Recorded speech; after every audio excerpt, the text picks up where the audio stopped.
Section 5.2, the definite integral. In the last section, we ended with looking at a limit of this form. We said capital A equals the limit as n approaches infinity of the sum from I equal 1 to n of f of x sub I star delta x. And we used that limit to compute the area, that's what the capital A stood for, the area under the curve y equal f of x in the interval a to b, meaning starting at x equal a and ending at x equal b. The same logic we also saw applied to finding the distance traveled by an object. From this limit, we make a definition, which we will call the definite integral of f from a to b. So first of all, if f is a function defined on the interval a to b, we divide the interval into n subintervals of equal width, where we say delta x is equal to b minus a over n. We had that in the last section. That was how we found delta x. We let x sub 0 equal a, and then we have the following points x1, x2, etc., all the way to xn, and xn is the same thing as b. We let those be the endpoints of these subintervals, and we also let x1 star, comma, x2 star, etc. to xn star be any sample points in these subintervals, meaning xi star lies in the ith subinterval x sub I minus 1, comma, x sub I. Then, with all of that, the definite integral of f from a to b is given as this notation, provided that the limit exists and gives the same value for all possible choices of sample points. If it does exist, then we say that f is integrable on the interval ab. So all of the notation we actually already saw detailed in the previous section. When it says all possible choices of sample points, means left endpoints, right endpoints, midpoints, anything else. So all we're really doing is taking everything that we learned in the previous section and just adding some new symbols to it. We're saying it's the same thing as writing that. So let's understand what I've just circled there. So from everything that we just detailed, the precise meaning of the limit is in alignment with our epsilon delta understanding that we saw many months ago. In the notation, the first symbol on the left looks like an S, so that's this part. That is called the integral sign. It essentially stands for the sum, which is the same thing that sigma stands for. F of x is called the integrand, that's the function inside the integral, and a and b are called the limits of integration. The differential dx stands for the change in x, like we saw before, but it also reminds us that we are integrating with respect to x. So it's reminding us of what the independent variable is. Just like when we took derivatives, we had dx reminding us of that. The sum on the right-hand side, which is the same sum that we saw in the previous section, that is called a Riemann sum. So we've already seen in the previous section how this works, taking the limit of a Riemann sum. We saw how that worked with a positive function. But if you have a function that assumes positive and negative values, meaning the graph would be above and below the x-axis, then the definite integral can be interpreted as a net area, which essentially relates to the difference of the regions, taking the area above the x-axis minus the area below the x-axis. As we get used to this concept, most functions we'll see are integrable. As we get more experience with integrals, we will see when a function cannot be integrated. Before we evaluate some integrals and some examples, let's just take a look at some common sums that we'll need in this section to help us evaluate some integrals. So the first one that we have here, the sum from I equal 1 to n of I is equal to n times n plus 1 divided by 2. This is really just the sum of the integers from 1 to n. So if you want, you can try this out for the sum of the integers I equal 1 to 10, which is really just take the number 1 plus 2 plus 3 plus 4, etc., all the way up to 10. And just see that that sum, which you can add up on your own, will be the same thing as if you just took n, which in this case is 10, times n plus 1, which is 11, or 10 plus 1, and then divided by 2. We also have the sum of squares. We saw this in the previous section. So the sum from I equal 1 to n of I squared is equal to n times n plus 1 times 2n plus 1 divided by 2. And we can also do the same thing with the sum of cubes. So we may need some of these for some of the problems that we'll see in this section. Some other properties of some of these summations. The sum from I equal 1 to n of the constant c is just equal to n times c. If you add a constant n times, that is literally the definition of multiplication, that just turns into n times c. In this next property of summation, the sum from I equal 1 to n of a constant c times a term in the sum a sub I is just equal to c times the sum of the a sub I terms. This is really just saying you can factor a constant out of a sum. And then these last two, these are essentially saying we can split sums and differences that are inside summation notation. So if I have the sum from I equal 1 to n of the quantity a sub I plus b sub I could just separate that into two separate summations. And the same thing works with subtraction. All right, so here's an example. Evaluate the Riemann sum for f of x equal to x cubed minus 6x, taking the sample points to be right endpoints and a equal to 0, b equal to 3, and n equal to 6. Then evaluate the integral of the function x cubed minus 6x from 0 to 3 with respect to x. When we do all of this evaluation, then let's interpret the final result. So we're first going to calculate the Riemann sum exactly like we did in the previous section, and then we will calculate the definite integral by using a pattern that we will establish with the Riemann sum. So for the Riemann sum, we've got a equal to 0, b equal to 3, and n equal to 6, which means that delta x is the thing that we would need to write down first. That would be b minus a over n, which is 3 minus 0 divided by 6, which is just 3 over 6, or 1/2, or 0.5. If you remember from the previous section, right endpoints, there's going to be 6 of them.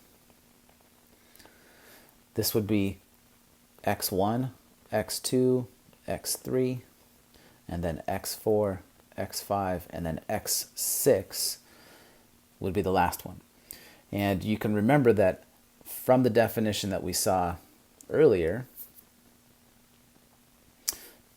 xn is equal to b. So in this case, x6 is equal to b, which is 3. And then to get the other points, remember that we had for one endpoint, x1, this would be a plus 1 times delta x. So that's a, which is 0, plus 1 times 1/2, which is 0.5. And there were some other formulas that we could use to get the rest of the endpoints, but just keep in mind delta x stands for width.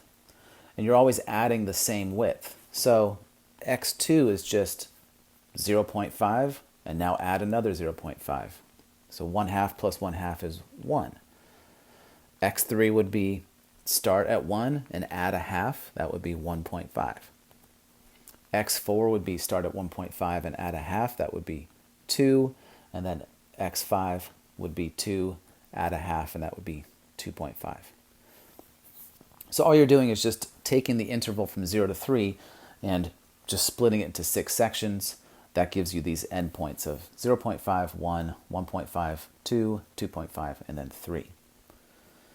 So then the Riemann sum that we're after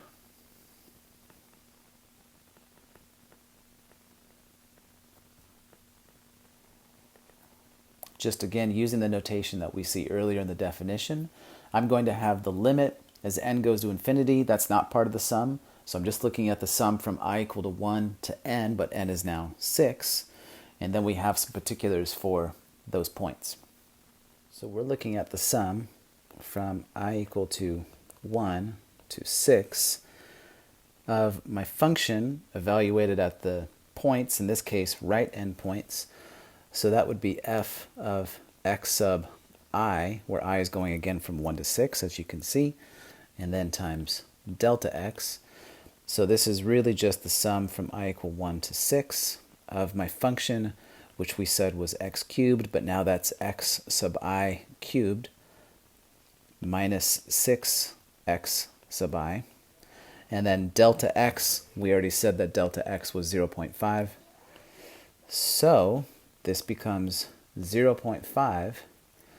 And then I'm going to have my function, which again, that's this part, f of x sub I, evaluated at my endpoints. So instead of using I notation, now let's actually use I from 1 to 6. So f of x sub 1 plus f of x sub 2 plus f of x sub 3 plus f of x sub 4 plus f of x sub 5 plus f of x sub 6. And now I'm just going to use my function x cubed minus 6x to get those function values. So f of x sub 1, that just means take 0.5, plug it into my function. So 0.5 cubed minus 6 times 0.5, that gives me negative 2.875. And then for f of x sub 2, that would be 1 cubed, which is 1, minus 6. So that's 1 minus 6, which is negative 5. And then f of x sub 3, that would be 1.5 cubed minus 6 times 1.5. That's going to give me negative 5.625.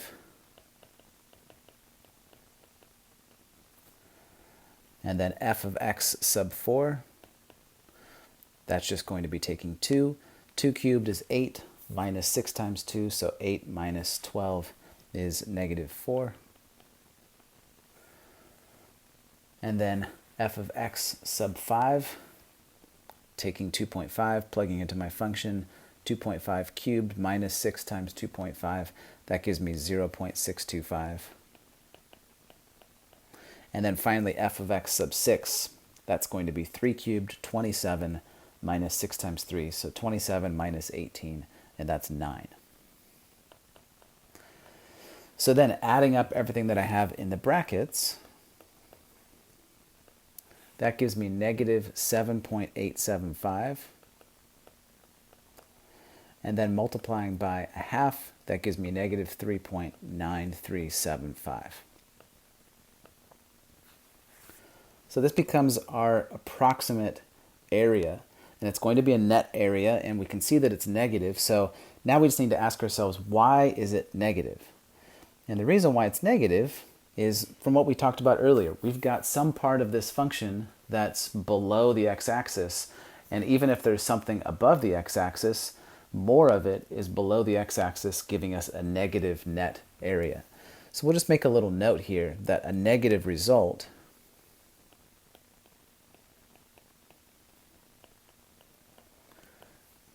is telling us that most of f of x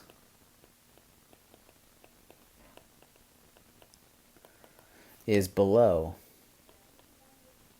the x-axis in the interval 0 to 3. So this result gave us an approximation, and it's an approximation of the next thing that we want to find. We want to evaluate the integral from 0 to 3 of our function x cubed minus 6x with respect to x, so dx. So our previous answer, negative 3.9375, was an approximation of this integral.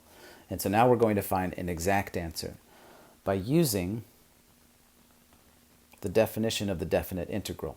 So we're going to look at the limit as n approaches infinity of the sum from I equal 1 to n of f of x sub I star delta x. So here f again is x cubed minus 6x.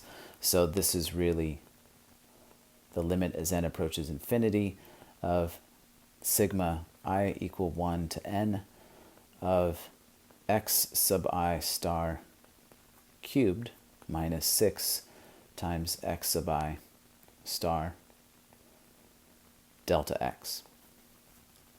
So we need to evaluate the Riemann sum and then take the limit of that as n approaches infinity. So we want to clean this up a little bit. Let's start with delta x like we did in the last part.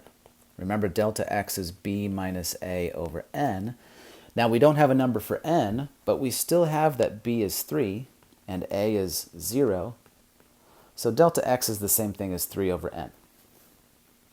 And then for x sub I star, remember what I did with x1 earlier. Any x sub I is just start at a, add an I multiple of delta x. So it doesn't matter if you're using left endpoints, right endpoints, etc. They're all going to have the same subscripts.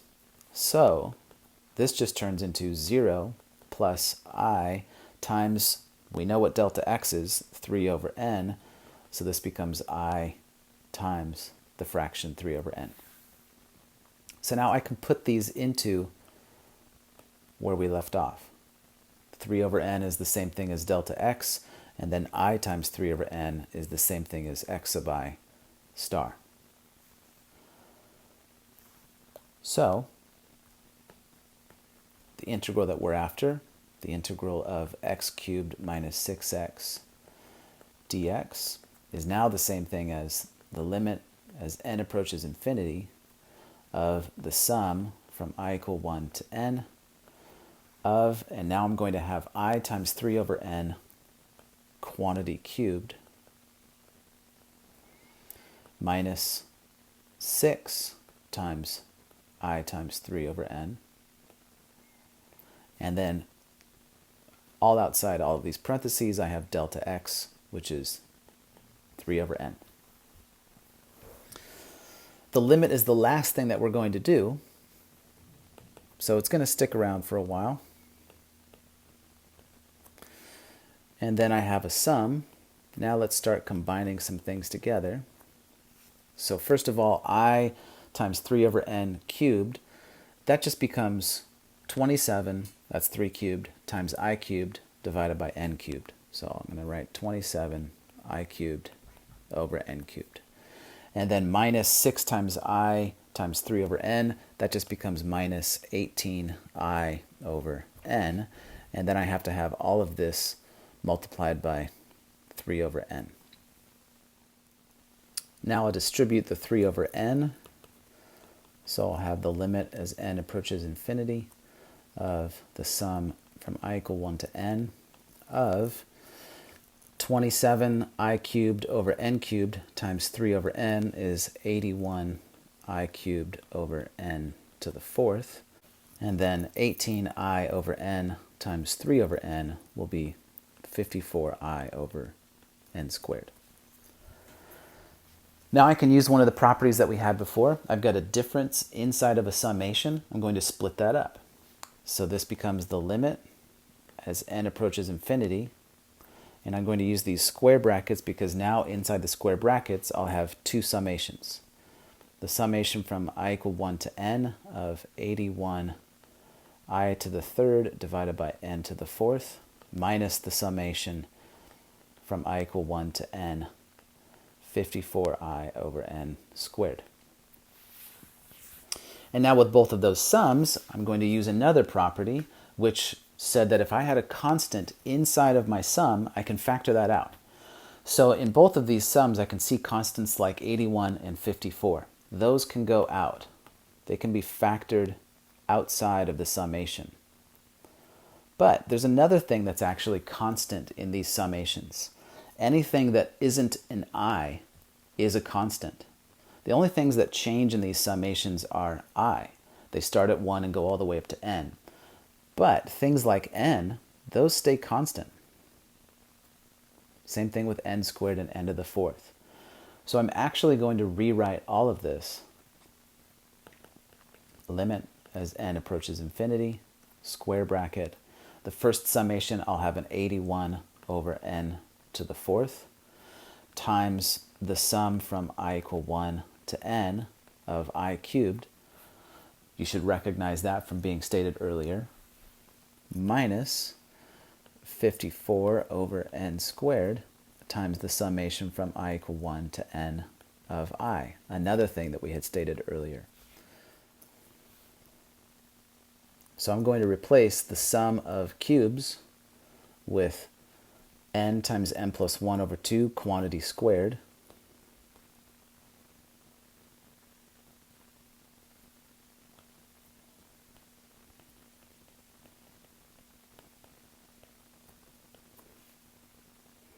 and then I'm going to replace the summation from I equal 1 to n of I with n times n plus 1 over 2. And then everything else just carries on through. So I have the limit as n approaches infinity, square bracket, 81 over n to the fourth, times the sum of cubes, which is now n times n plus 1 over 2 quantity squared, and then minus 54 over n squared times the sum of integers, which is just n times n plus 1 over 2. So now, the only thing left is to take a limit. And remember, we need the limit to exist. And I just want you to take a notice at what you have. You now have rational expressions with a variable n. So this is just like finding a horizontal asymptote. Take a look at the degrees in the numerators and denominators. Like for example, I'm about to multiply n times n plus 1. That will give me degree 2. And then divide it by n squared, which is also degree 2. So this turns out to just taking us back to when we first learned about horizontal asymptotes in pre-calculus. We're going to see the quotient of leading coefficients. But let's work out some of that detail to see how the limits will work. So I've got the limit as n approaches infinity of 81 over n to the fourth times, this is going to be n squared plus n quantity squared divided by 2 squared, which is 4. And then minus, this is 54 times n squared plus n divided by 2n squared.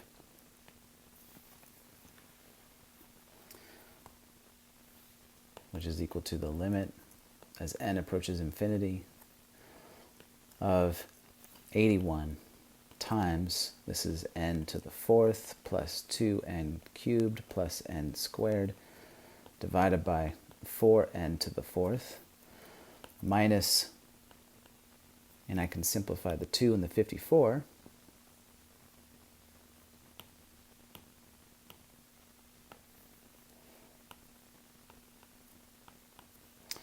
so I'll have 27 times n squared plus n divided by n squared. And I could keep factoring on through and divide by the highest power of n or use L'Hopital's rule, but we know where this is going. If I have equal degrees, I can just use quotients of leading coefficients. So as n approaches infinity, the first fraction just becomes 81 over 4. And then the second fraction becomes 27 over 1. So 81 divided by 4 is 20.25. And then I'm going to subtract 27. And that's going to give me a negative 6.75. So that's actually the exact answer for this integral. And it would be the exact net area. Does it relate to what we got before? It's negative, but we got more of an exact answer out of this, negative 6.75, because we didn't just use n rectangles. We actually used an infinite number of rectangles. And that gives us this net area of negative 6.75. And now let's just take a look at a graph to see why we get a negative result. So right below, I have a graph from Desmos, x cubed minus 6x. And as you can notice, you've got all of this area below the x-axis. And then somewhere between 2 and 3, the function goes positive again. And you've now got an area above the x-axis. So just comparing the size of the areas that I've shaded here, the red area is larger than the green area. So you'll be subtracting a larger area from a positive area that's green. That's going to give you a net area at the end that's negative. So in some applications, these negative results don't really have a context, but in a general sense, just with an arbitrary function like this, where there is no application, then it does make sense as far as just a net result. So now, I want to look at another example, and this I took from our homework from Newton. I want to evaluate the integral, which is the integral from negative 1/3 to 23 over 3 of the function 3x over 4 minus 2 with respect to x dx. And I want to evaluate that not by using the method that we just saw, but by interpreting it in terms of area, like the picture that I just drew for the previous function, and then give the answer as an exact value. So it's going to help if we draw a picture. So our function is just 3x over 4 minus 2, which is really just a line with slope 3/4 and y-intercept 2. So, just to give ourselves a little sketch, I've got a y-intercept of negative 2, and then my slope is go up 3 and then over 4. So up 3, 1, 2, 3, 4. That would be another point, and then I can just connect through those points with a line.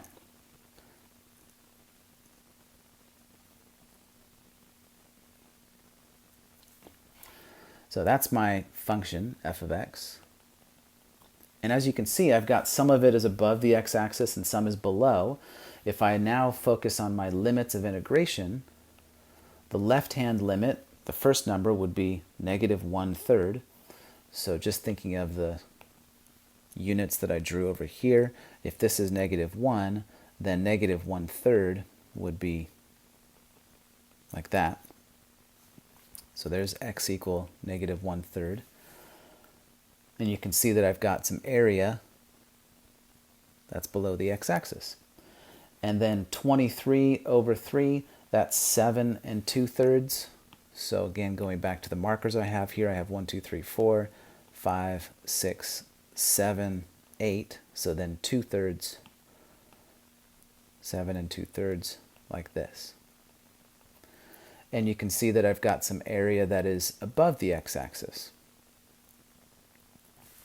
So now, how could we find these areas and how could we evaluate this without using the method that we just saw in the previous example? Just take a look at the shaded figures that I have there. These are just triangles.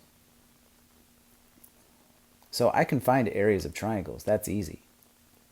Area of a triangle is 1/2 base times height. So we're just going to use areas of triangles.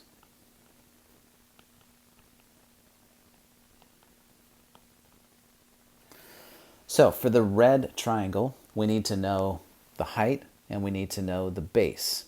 We can't actually tell some of that information from what's given, but if I maybe try to find some coordinates, then I can find some of those answers. So for the red triangle,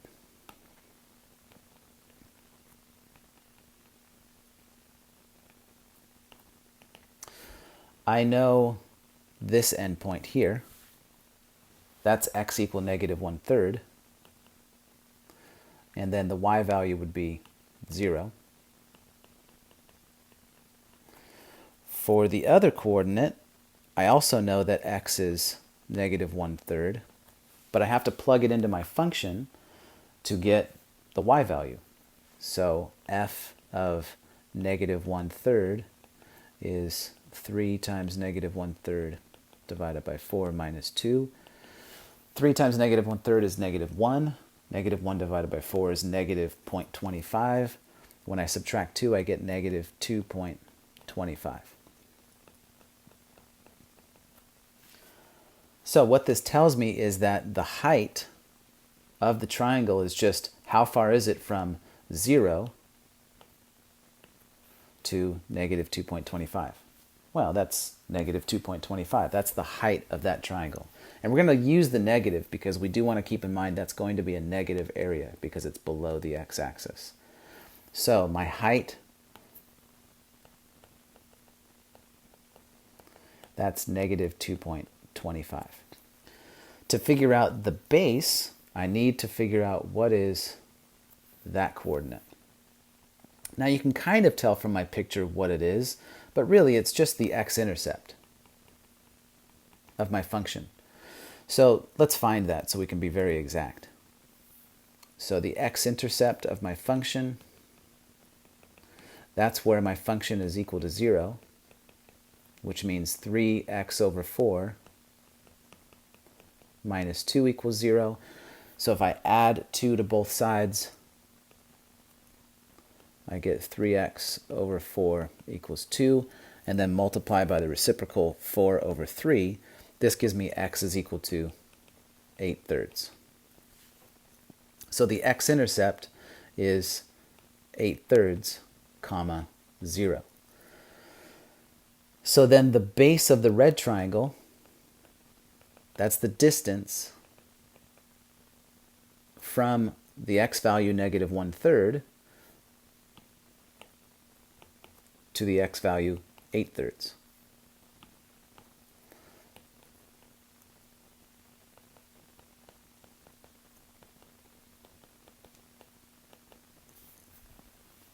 That's just going to be 8/3 minus negative 1/3, which is the same thing as 9/3, which is 3. So the area of the red triangle is 1/2 base, which is 3, times height, which is negative 2.25.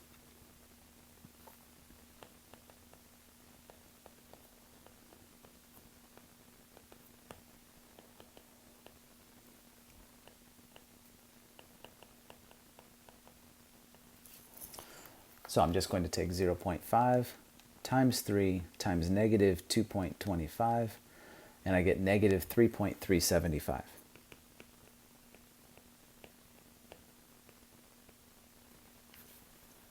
So we're going to follow the same logic to find the area of the green triangle. And I'm again just going to need some points. So I've already got the x-intercept, so I've got that one. I need this one, which we also already know.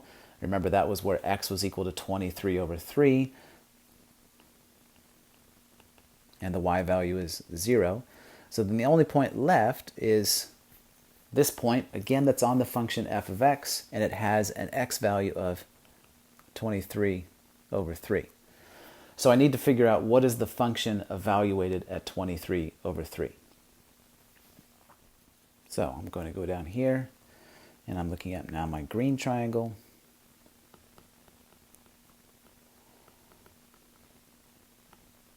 I need f of 23 over 3, which is 3 times 23 over 3 divided by 4 minus 2, which is 23 over 4 minus 2, 5.75 minus 2, which is 3.75. So the y-coordinate for this point is 3.75. So now I can see that the height of my green triangle is from 0 to 3.75, so that's just a height of 3.75. So the height is 3.75. And then my base, that would just be starting at the x-intercept, 8/3, and going all the way to 23 over 3. So that's just adding 15 over 3. So the base is the distance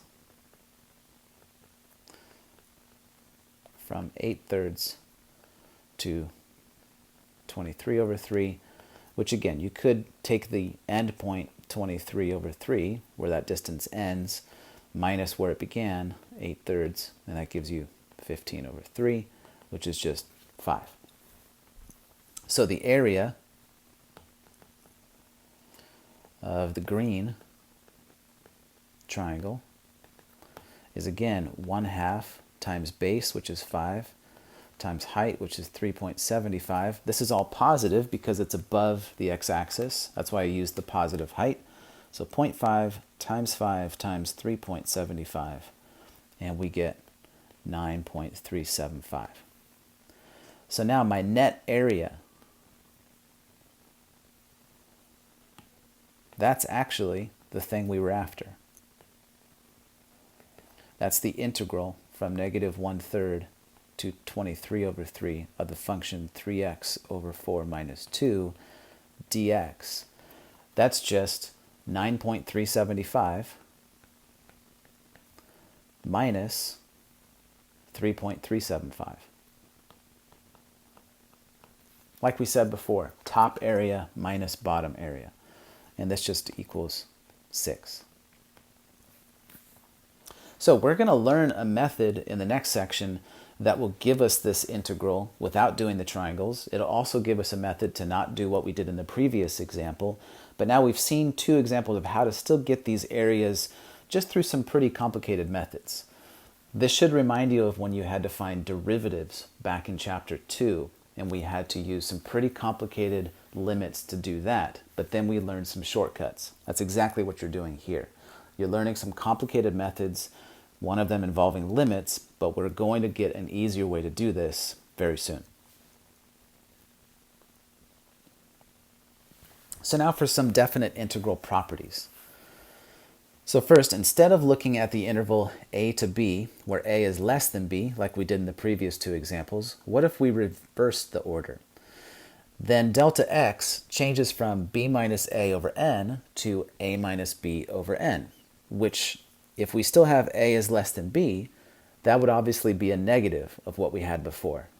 This makes the whole sum negative because our width has become negative, meaning the integral becomes negative. In a notational sense, this just means the integral from a to b of f of x dx is the same thing as the negative integral from b to a of f of x dx. Essentially, this is just saying if we switch the limits, the result is a negation of the area we had before. If a is equal to b, meaning the beginning and ending endpoints are the same, then the width, delta x, is just going to be 0. If you have width of 0, all of your rectangular areas are 0. So the integral becomes 0 itself, which is essentially saying the integral from a to a of f of x dx is equal to 0. And then a couple of other properties are related to Riemann sum properties that we saw earlier in this lesson. The integral of a constant c with respect to x is just equal to the constant c times the distance between the endpoints, so b minus a. This next one should actually be the integral from a to b of c times f of x dx. Is just, you can factor out a constant c from the integral. This relates to the Riemann sum we saw with factoring out a constant. And then the next 2 also relate to if you have a sum or a difference inside of an integral, you can split up the integral to a sum of integrals or a difference of integrals. Let's see how we can use these properties to evaluate this next integral. And we also will need a result that we saw in the previous section. So I want to evaluate the integral from 0 to 1 of 4 plus 3x squared dx. We can use, first of all, if I have a sum inside of an integral, I can split this up into a sum of integrals. So this becomes the integral from 0 to 1 of 4 dx plus the integral from 0 to 1 of 3x squared dx. The first integral that I have there, that relates to if you have a constant,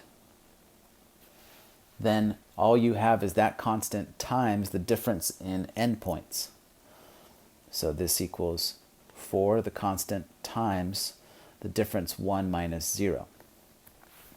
If you want to think of a graph of what this looks like, just think the function f of x equals 4 is a horizontal line.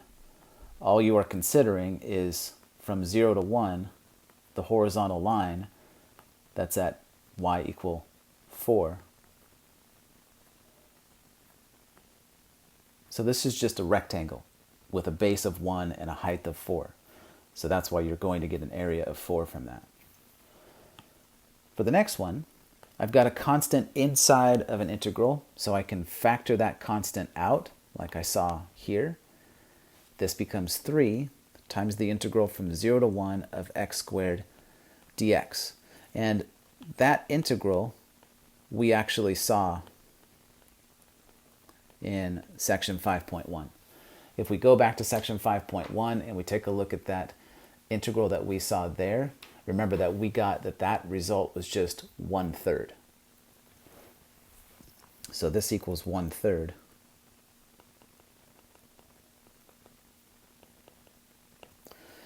So what I have left becomes 4 times 1, which is 4, plus 3 times 1/3, which is going to be 1. So 4 plus 1 is 5. So now you can kind of think that we could use this with any other function that has x squared in it and a constant. So we're starting to build up a catalog of things that we would know, but we don't want to keep remembering that the integral from 0 to 1 of x squared is 1/3. That's not going to really help us when we start moving to different endpoints. So again, we're just kind of doing some simple things with some simple methods, but we are going to need something much more powerful in the next section. So then some remaining properties. The integral from a to c of f of x dx plus the integral from c to b of f of x dx is just equal to the integral from a to b of f of x dx for c between a and b. This is essentially just saying, in a picture sense, let's say that you've got this function f of x that looks like this, and you've got some endpoints a and b, but c is somewhere between. Then you're just adding up two separate areas to get a whole area. That's all that that's saying. The next property, if f of x is greater than 0, meaning it's above the x-axis for x between a and b, then the area from the integral will also be positive. We saw that in section 5.1. The next property takes that up a little bit. If I have f of x is greater than or equal to g of x, so one function is above another over this interval a to b, then the area for f of x is going to be greater than the area for g of x. Let's see that in a very general picture sense. Let's say that this is f of x, and let's say that this is g of x. And then my endpoints a and b, let's say, are there. So notice f of x is above g of x. So now just think of what these integrals are finding. They are finding the area that's between the function and the x-axis. Sometimes you might hear this as the area below the function. So the area that's below f of x is certainly greater than the area that's below g of x. So that's why we say that the integral of f of x in the interval a to b is greater than the integral for g of x over the same integral. And then the last property here is very similar to those previous two. If you have f of x bounded by two constants, so a minimum of lowercase m and a maximum of uppercase M, then the integral is bounded as well. So we can draw a picture for this one too. Again, just thinking that lowercase m is going to be some constant, and uppercase m is also some constant, and f of x is just something that's between that.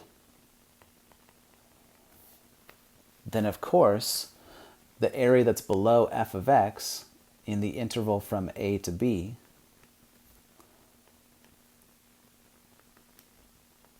that's going to be bounded by the area that's below those horizontal lines. So we have an area that's below capital M, that would just be a rectangle. We have an area that's below lowercase m, that's also just a rectangle. And so those two areas would bound the area that's below f of x. All of these properties we can start putting together with what we're going to learn in the next section.